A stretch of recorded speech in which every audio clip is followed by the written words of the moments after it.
E.T. to Lovecraft, they dish the facts. Lightsabers clash and capes on their backs. Xenomorphs lurking, Gotham's dark alleys. With every episode, the fandom rallies. The first to last, the Nerdom with Mike and Tom. Dropping nerd knowledge like an atom bomb. Discussing the cosmic, the scary, the epic. Tune in, strap in, it's all real, authentic. Galaxies far, far, horrors, chilling lore. From Krypton to Hogwarts, always explore. Panels and pages, heroes and stages. Worlds colliding, they know all the phases. Wicked X-Wings and Del X that scream.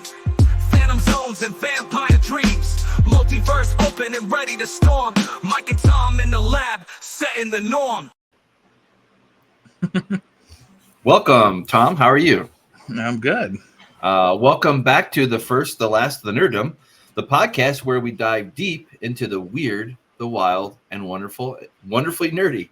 I'm Mike, ML, your host, as well as with Tom here. And this week, we're putting the final balloon animal bow on our month-long descent into painted faces and pure chaos. Yep, it's the final stop on our Killer Clown movie marathon. And what better way to wrap it up than with the cult classic Killer Klowns from Outer Space, a 1988 horror comedy that asks the all-important question, what if aliens invaded Earth but dressed like clowns and turned people into cotton candy? It's bizarre, it's campy, it's B-movie, and somehow it became a cornerstone of clown-based horror. So grab your popcorn, lock up your big tent, your big top tent, lock up your big top tents, and get ready as we talk ray guns, balloon dogs, the ultimate intergalactic clown showdown. Let's get into it. All right. Thanks for the intro. I know I've been hogging it up the last few days. No, it's great. It's great. Well, the whole thing has kind of been turning around if I'm going to give up the ghost or not for the clowns. And I got to say, before we get too much further into the thing, I got to say, I noticed one thing. So coming into Terrifier, had I not really known, and I didn't really know too much other than, it was like something, out there. But when I came into this one, like when we like had, it's almost like they're reversed. Like you would go into I would have thought I would have gone into Terrifier, and it'd be over the top and acting sucked. It would have been like campy or not taking itself seriously, that kind of thing. Whereas Killer Clown from Outer Space, I would have thought like, oh well, maybe this is so on the nose, like maybe this is the serious one. But obviously, it's quite a bit, and they're two completely different genres of movies. But obviously, I thought going into Terrifier was like, you would think it was like a one shot, not a thing. God knows all the facts around. If you just read the facts, not the other, you leave off 2 and 3 and the whole thing's a franchise now. It's its own IP. It makes its own weather systems, makes its own money. You would have thought that it would be. You still know, but anyway. So this one you had recommended it to kind of wrap up nicely with the bow. First, you were very kind, and you said, "Can you take another clown movie?" And I could, because I kind of knew. I've never seen this one until this week with you and reviewing it for the show. But I've come into contact with it before. I've seen flashes of it. I'll just put it that way. Like I know it was out there, but I never really tracked it down. It was like. One of those perennial movies that people will actually reference in other movies, that kind of thing. But of course, I'll let you roll us in here as we go. And I think I wanted to try to do this live. Unfortunately, sadly, I did not see the thing go live, so I guess we're just stuff out of luck for that. I guess I don't know, but that's okay. But we're recording anyway, so I really wanted to go live because I've been doing this live thing for whatever. But I'm going to pass it off to you. All right. To share alike for what the greatness that we bring to you, what it is, who we are, and why we do it. Yeah, we're the First, the Last, the Nerdom. Our channel is First, Last, Nerdom. You'll find us there. We're our past 3 videos, much like the Terrifier movies, they've kind of doubled and tripled the viewership with each one. With the last one, looks like it's over 300 now, which is crazy. quite I good did for not us. check that before we went live. Yeah, I mean, not to say that you're not excited or whatever, but like, you Mhm. got day to day going on and other irons in the fire, but that is incredibly encouraging. It really did Absolutely. double. You know what? It did. Yeah, It we were kind of worried almost because yeah, quadrupled and then yeah, almost quadrupled again. That's crazy. Yeah. yeah, yeah. We were worried because we had to release them close together. So I thought maybe the third one wouldn't do so well. Not just a few days after the second one, but they all had enough room to breathe. So that's great. And also, I think on that last one, much like the first one, Art the clown, the actor, promoted us on X, or at least retweeted us. So was much appreciated, and also, yeah, no, and with the second one, along with the first one, they're all over the place as far as streaming places like Plex, Tubi. It's all over. And Terrifier 3, obviously being so new, it hasn't gone off to a whole bunch of streaming. So there wasn't a whole lot of places for me to advertise it on Reddit, but I did find some places.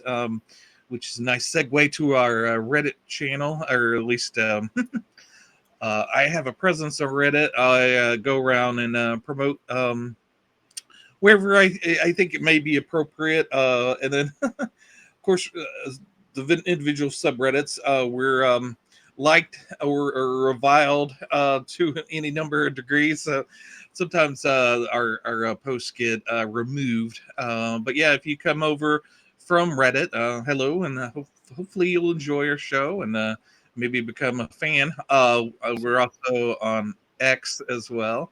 If you want to know when our next big video is coming out, you can follow us there and find it. But yeah, both are at FirstLastNerdom.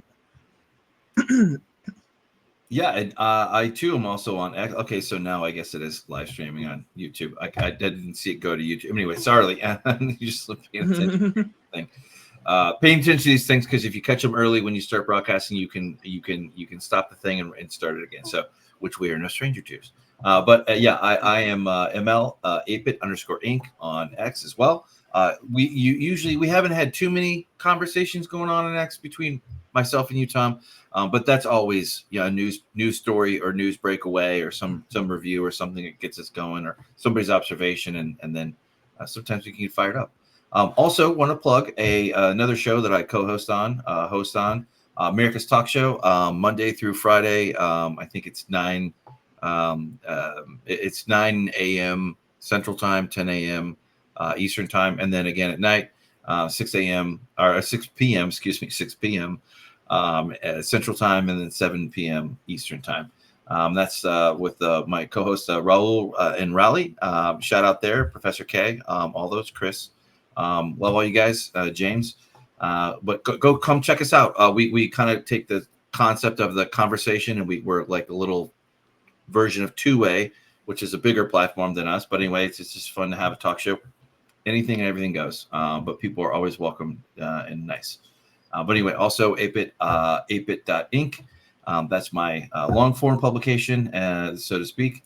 That's where you can find me at. And of course, as Tom mentioned before, we are always home base, YouTube, where you can always find us. You want to have a conversation, crack open the Reddit for you and say what's up to Tom, or find us on X, or in the comments where we are. Got my boomer juice ready and raring to go. Famous crack open. Yeah, we're going to get going here pretty quick. There's not there. I will say, okay, so I'm of two minds with this. Had I not just spent the better part of a month watching and absorbing Terrifier movies, which were to be clear, on a challenge basis, I probably would not be receptive to this as I am. But it's so funny how it's so different worlds, and like this one was just, I was so, I don't think that there was anything scary in reality about this movie, and for obvious reasons, but like, cause you see the Terrifier, it made me jump or eek or ack or, quite a few times. And even to the point of having to pause it for a little bit and be like, okay, what the hell did I do? But you kind of take it moment by moment. But this one was more like your favorite roller coaster. You're going to have fun on it. you're gonna get on it, and then you kind of go. It is just up there in my pantheon of campy movies. It has its own kind of pull and draw. I get it. That just kind of the whole concept is just a nice change of pace and break from where we were coming from, even though it is its own version of grossness and whatnot, at least according to in the 80s, late 80s. Yeah, the Terrifier movies kind of dare you to look away. It's like, they have their own charm to them, but there's almost sometimes an antagonistic relationship. It's like, okay, I'm going to push you. I'm going to keep pushing you, and I'm going to see if you crack or I crack. Whereas this movie is much more. Kind of a warm smile, you might see something a little gruesome, but you're in safe hands, and they're not gonna do anything too crazy for you. But I think one of the major appeals for it is those darn clown designs. Also, the guys behind it, the Chiodo brothers, they're also in special effects, much like Damien Leon from the Terrifier movies. They come from special effects background, and this is their big chance to make a movie. And they went with Killer Klowns as well.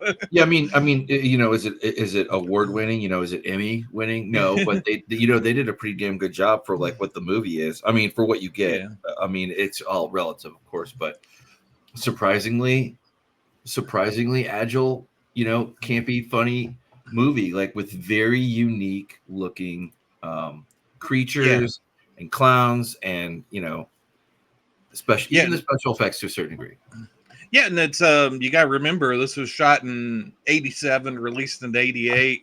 That's the what they got away with as far as special effects is for the price that they're doing is pretty impressive. I've never seen a clown design like this. That was, I don't think I saw it in 88. It might have been 89. It was definitely when it came out on videotape. I definitely didn't see this in the theater, but it was one of those movies that had a bit of a buzz. I often wonder, with nowadays, with there's a buzz, it's a buzz online.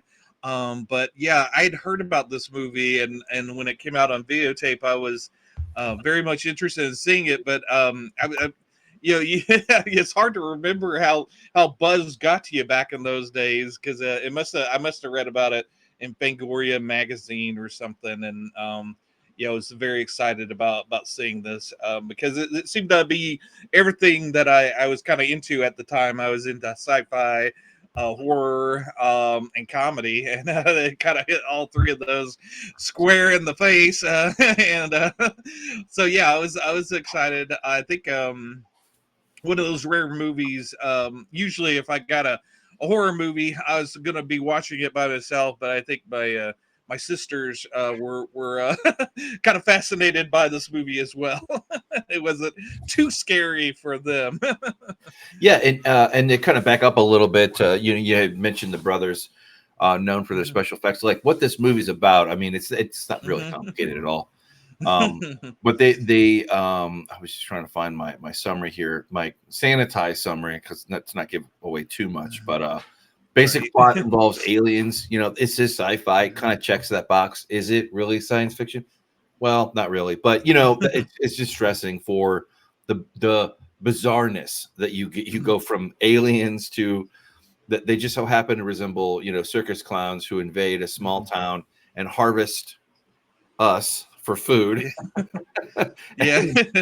Storing us in cotton candy. Cocoons, they're and then you have Mike Tobacco and Debbie Stone, who are the ones protagonists. Yeah, exactly. Yeah, thank you. I was gonna say but because I had seen the picture of the thing distracted me. But anyway, does horror comedy doesn't take, I mean, it's not breaking I wouldn't say it's breaking the fourth wall, but it's not it's not Everybody's having fun Yeah, on yeah, this. yeah. It's Yeah, and nobody really nothing too sucked stupid. at all, and I don't think. But Mhm. what do you think?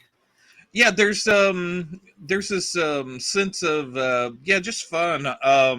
And I did get the special 35th anniversary 4K. I didn't Keep that spring for guy the up big. there. Yeah, it's just the regular slipcase version. I know that you could get like a steel case one for a few extra shekels, but this was good enough for me. But yeah, it's and it's got the commentary by the Chiodo brothers. One of them directed, all three produced, one wrote. But yeah, it was fun listening to their commentary track. You just three brothers having fun talking about a movie they got to make. So you could imagine they all get along. And there's a scene early on where they're all out at make out point where the two main characters are there Oh, having a right. little fun. And there's there's two brothers that are running around in an ice cream machine or truck, and but yeah, there's there's uh there's this lore about the brothers of always getting up to trouble, and a lot of that stuff is actually names of their friends from back in Brooklyn. The brothers are from Brooklyn, New York, and they have wonderful little Brooklyn accents. It's hard to tell each of them apart on the commentary, but yeah, you can tell that they pulled in a lot of their real life relationships with various friends, and it all kind of bleeds through into the movie, and it gives us a kind of odd authenticity to the movie. It does. Yeah, it does. Yeah. Well, there's a charmingness about a lot of when a lot of these actors they're very good looking people, actors, like they Yeah. do. But then you see something like this and you're like, okay, what's going on here? Yeah, homage to the yeah. They are very iconic. And I was very satisfied. More so that I had more fun than I thought I would. Let's put it that way.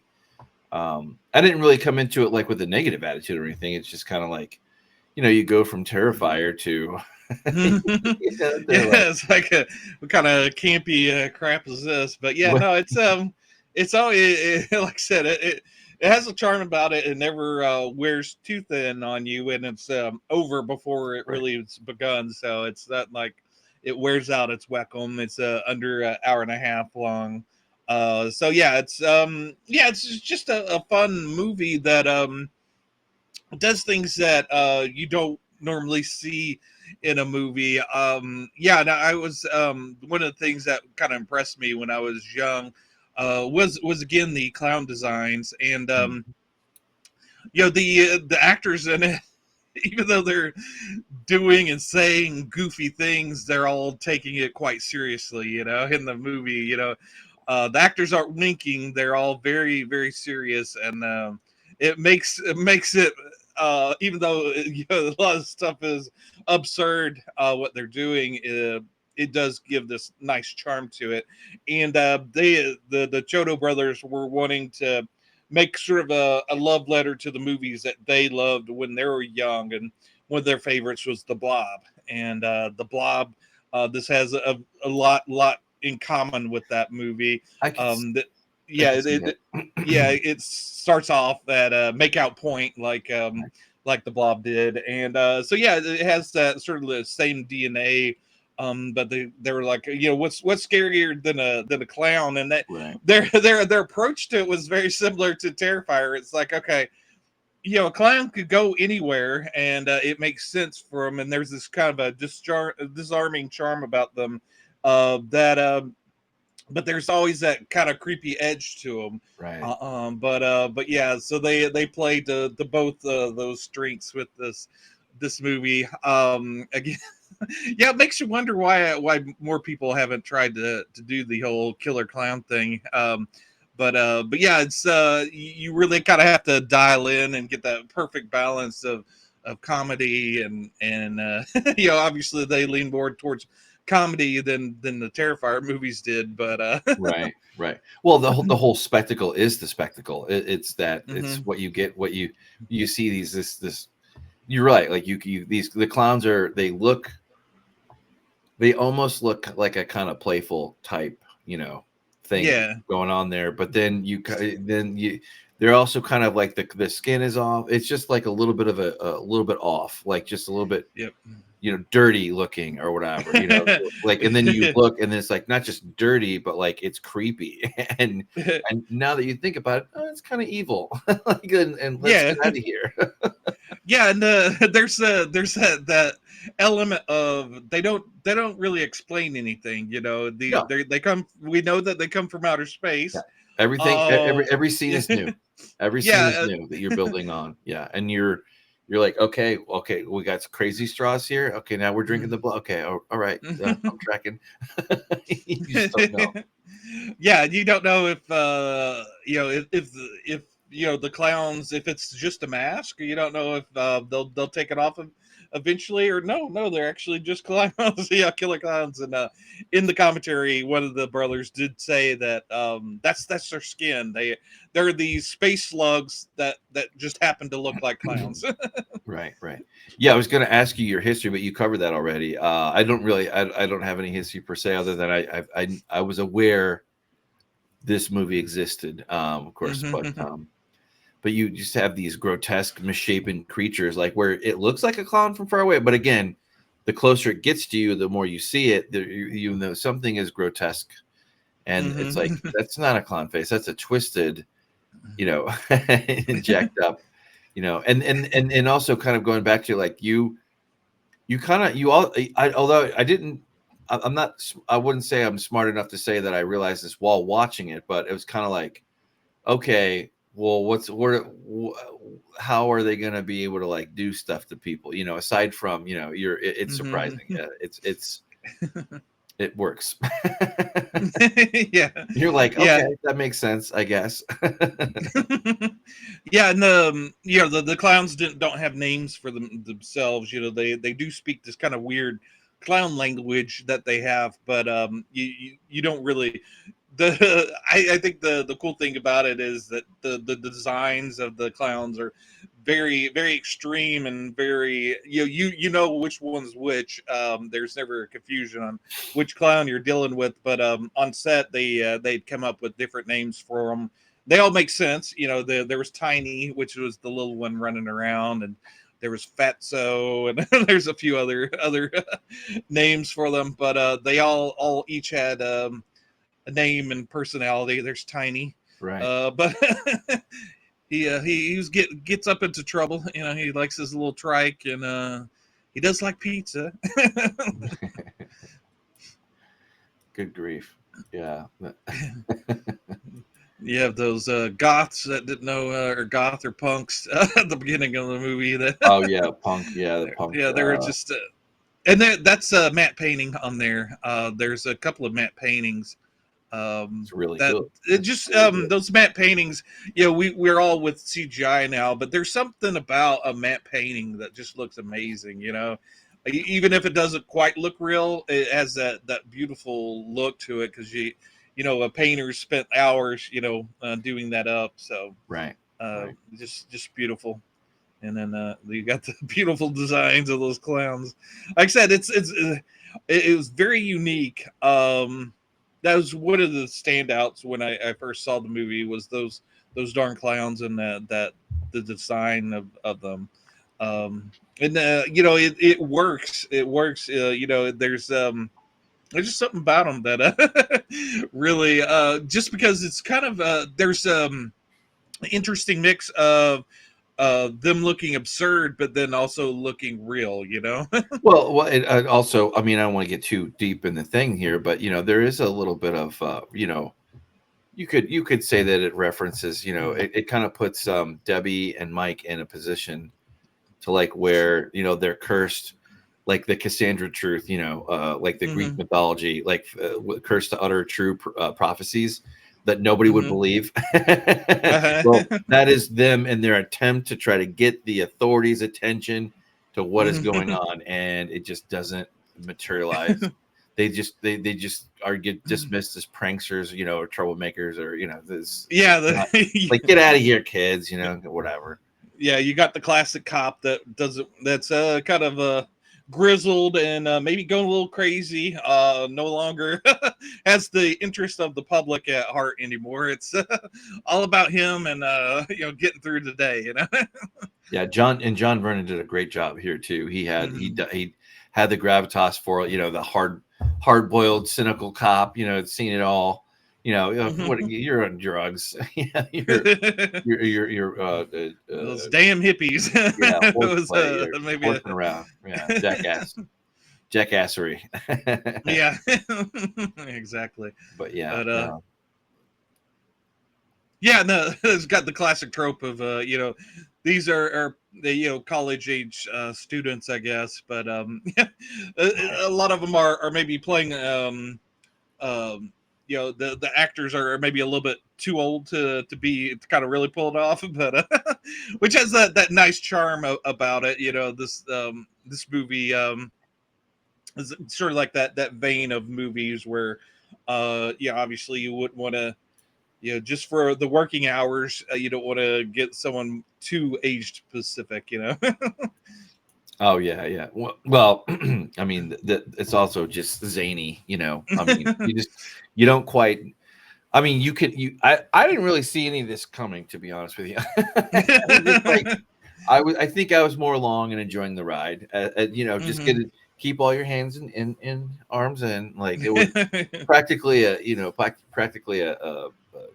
like a tram ride compared to Terrifier, but in a good, refreshing way, I guess, in a way that you get to appreciate, these characters and how they go in, and even how they interact with, like, again, they don't really. You kind of suss this out that Debbie has an ex-boyfriend, and he's also kind of sort of trying to help him, figure this out, like, which I don't know if that sets up a triangle or not, or whatever, but yeah, it does something to it. I can't quite put my finger on it, but yeah, you notice towards the end there, she's clinging to the police officer more and more, and maybe there's a rekindling of a relationship. But with the triangle sort of like that, usually the two guys are at each other's throat, but I guess because of circumstances, they kind of bond over it, and they're more or less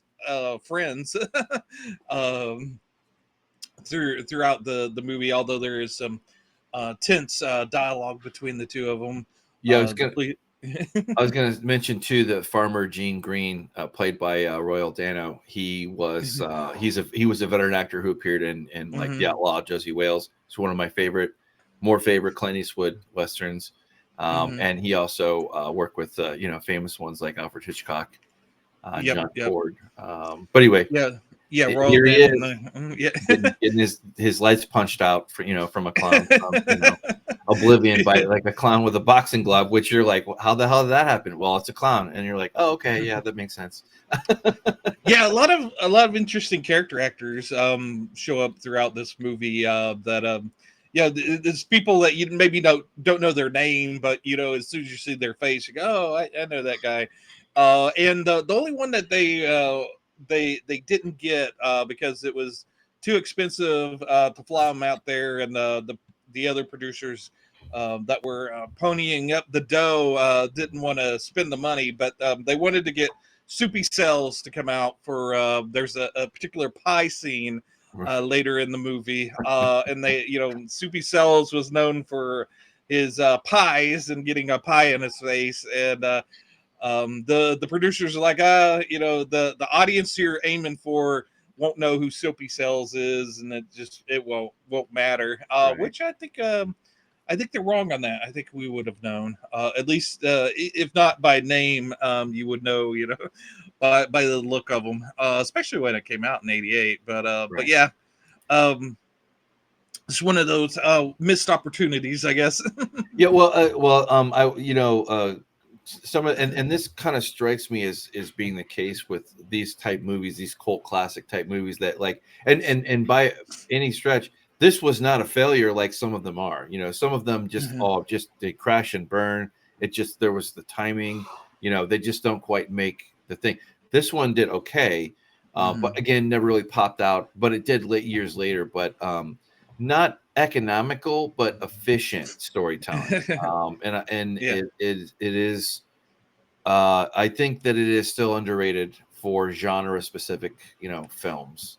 Right, and it's got an absurd name, Killer Clowns from Outer Space. When Great you title too, by the yeah, way. yeah, when you name a movie like that, you gosh darn better deliver, and this movie delivers. Right. Yeah, It absolutely. delivers on clowns, and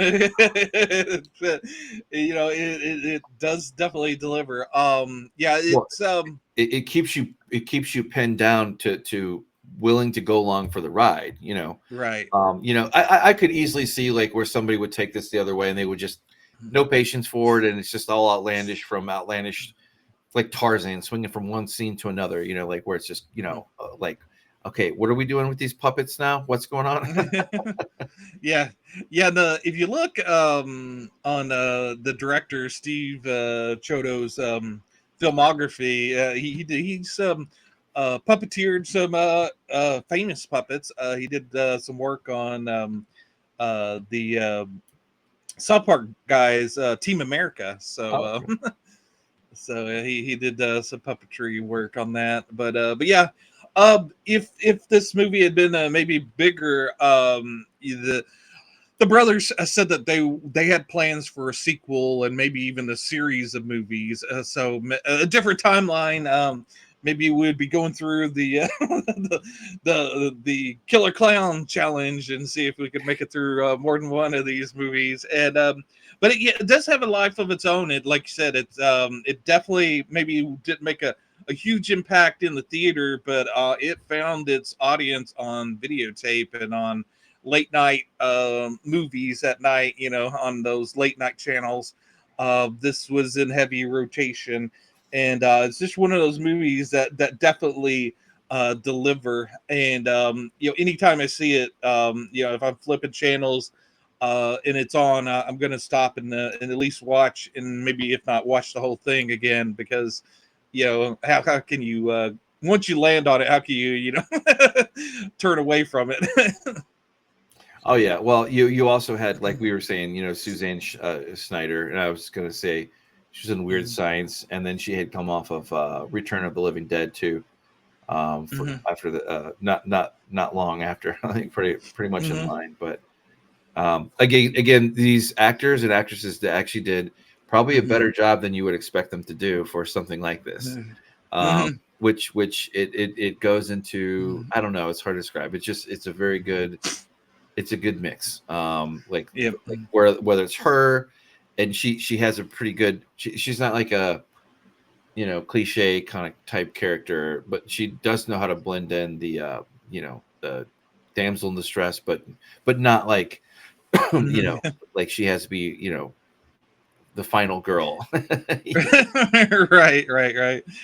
There's just a fun mood about the movie. It's just it never takes itself too seriously, but but it's serious in how it how the actors are portraying things, but what they're portraying is oftentimes absurd, and they're in these absurd situations.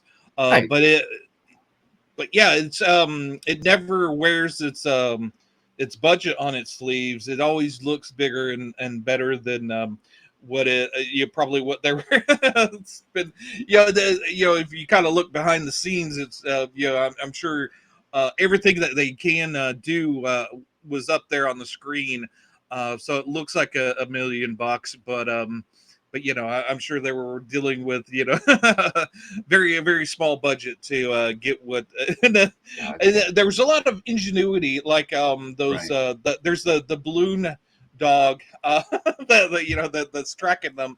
Right. But once if you've got a dog made out of balloons, that's not going to last long in the forest where they were with the pine needles and whatnot. And Oh, right. yeah, they had to coat it in latex or whatever to keep the dog from popping. But yeah, there's a lot of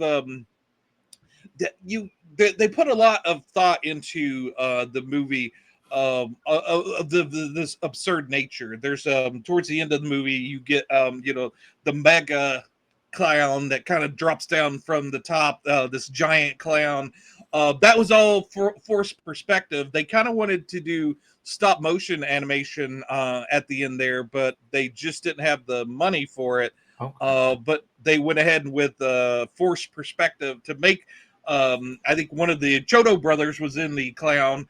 And it works. He does look like this giant clown, but it's all done with angles and forced perspective. And the guy that kind of coordinated it, he says, there's a math to making things look, like it and feel like something big. You have to kind of change the shutter speed for things to make it look and feel accurate. You have to film it a little faster and slow it down for this giant thing or this thing that's supposed to be giant. So there's a lot of math involved in getting it to work, and that's why this movie works. Everything, the nuts and bolts of this movie, all have been planned out for this absurd movie. So that even like the transformation of the oddly enough, the weakest part of the clown is the nose, and they find early on that that's how you can kill them. But then they spin around and this kind of green crystal thing that just looks kind of cool. I don't know. A lot of the effects are cheap, but they look cool. Yeah, no, from the practical effects to what special effects you get, there were no shortage of helping hands. Whether it was those brothers who had spent some kind of time that they knew what they were doing, obviously, or knew people who would do what they wanted them to do, or that imagery that they made. It makes me curious about if they made anything beyond B movie, B horror movie kind of thing. But didn't they film this in the same location used in the Lost Boys? Just Santa Cruz. earlier? Yeah. Yeah. Santa Cruz. Yeah. Yep. Yeah, because there you go. some of it's very iconic. Especially when you have that aesthetic where it's the 80s, and it's there is a little bit of bleed through that it's the 80s, that not quite to the Lost Boys, that has its own unique, but still you get that waft of 80s kind of fashion. Yeah.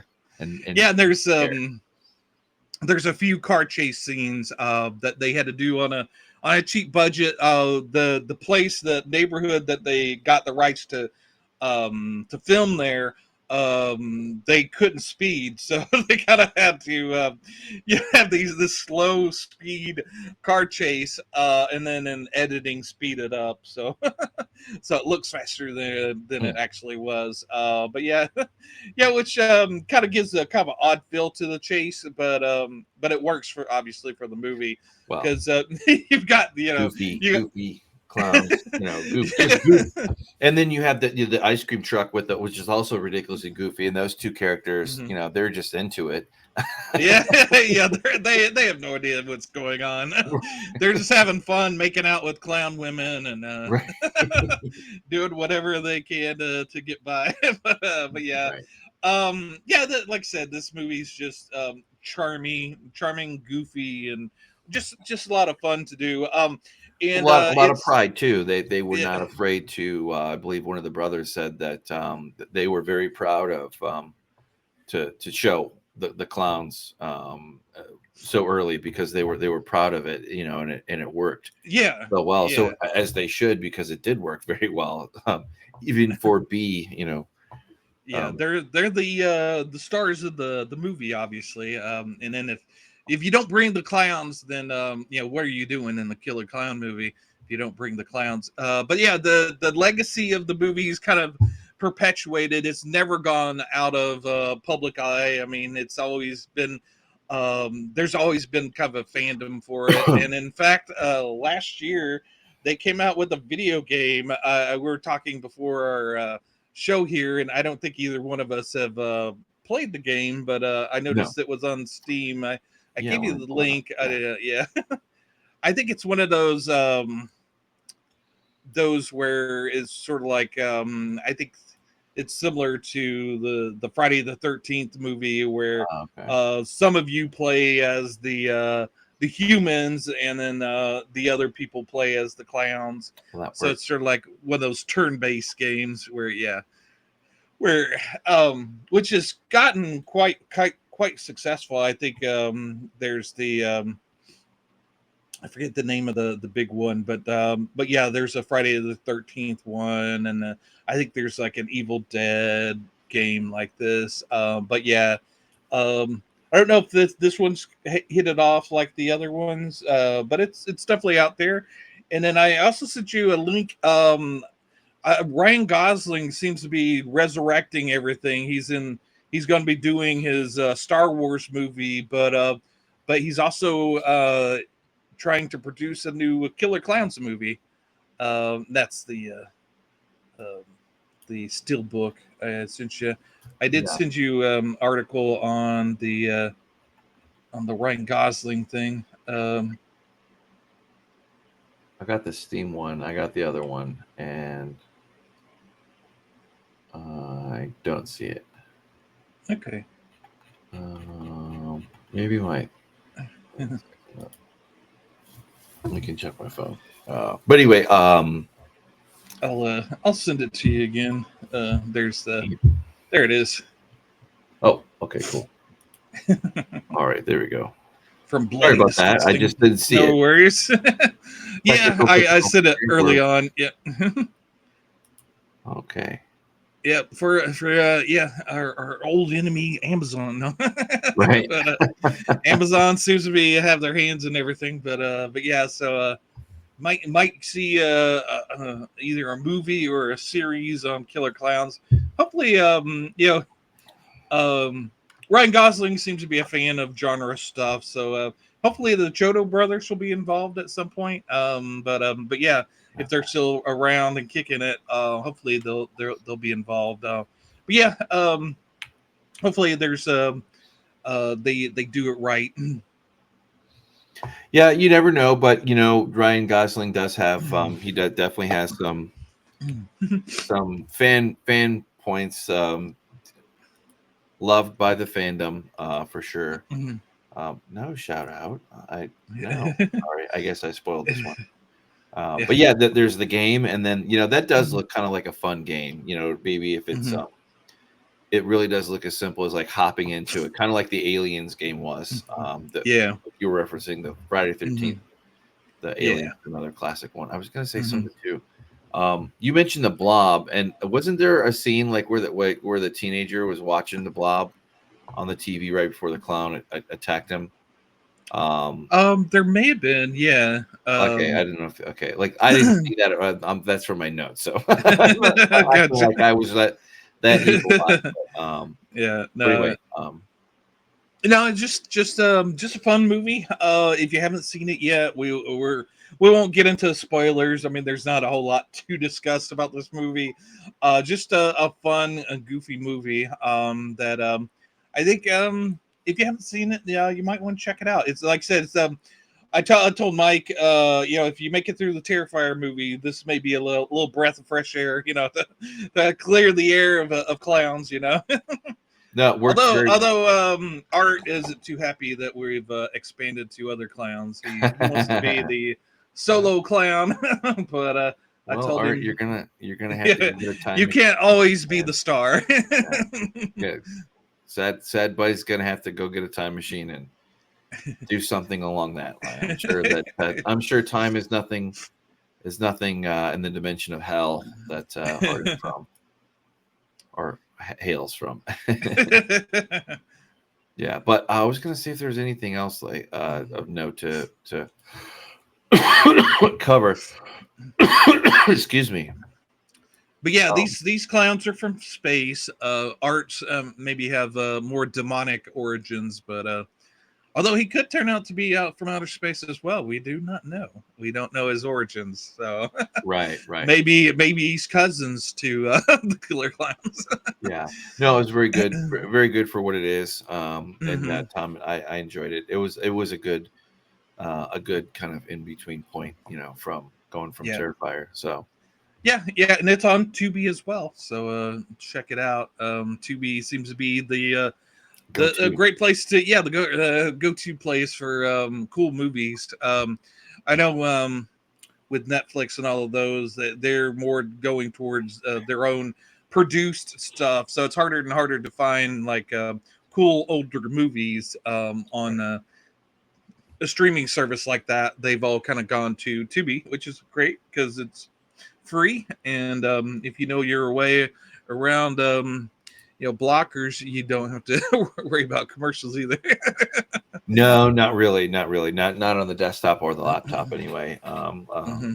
Set top box, TV box kind of gets a little bit more, Mm-hmm. a little bit more interesting, but nothing that a Docker or that Pi hole Docker whatever can do. But anyway, nerds. Yep. Yeah, I'm glad you found this one, Tom. I'm glad you recommended it. And as soon as you said it, I was like, yep, I'm in. Yeah. I think with Terrifier and now the Killer Klowns, I think we've covered everything clown related. And I think we're good. We're good on clowns for a while, that's for sure. Yeah, definitely. All right, and then if we missed your favorite clown movie, killer or otherwise, let us know in the comments. I know we've had some more engagement than normal with our comments, so yeah, if you made it this far and we missed a clown movie that you're very much into, let us know. I have my little clown guys in the background. I've got Yoda Joker and a few other little guys in the background there. So, I'm into the painted terrors, but yeah, let us know. And if we spent too much time on the scary stuff and you want us to get back to fantasy or sci-fi, let us know. I know I don't know if you made it out there, but the past Saturday was Comic Book Day, and I got some really cool finds there at my local comic book.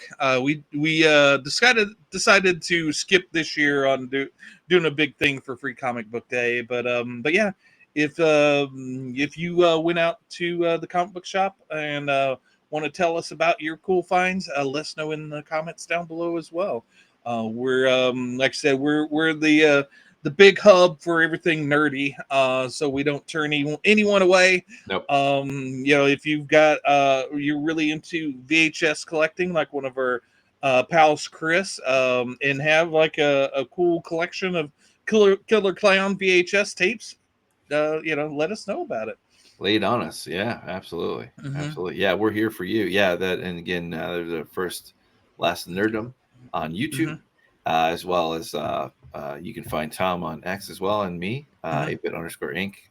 Tom just at FirstLastNerdom. Very simple, awesome, perfect.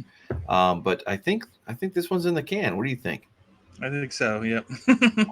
All right. Well, I've been Mike. I'm Tom. Peace.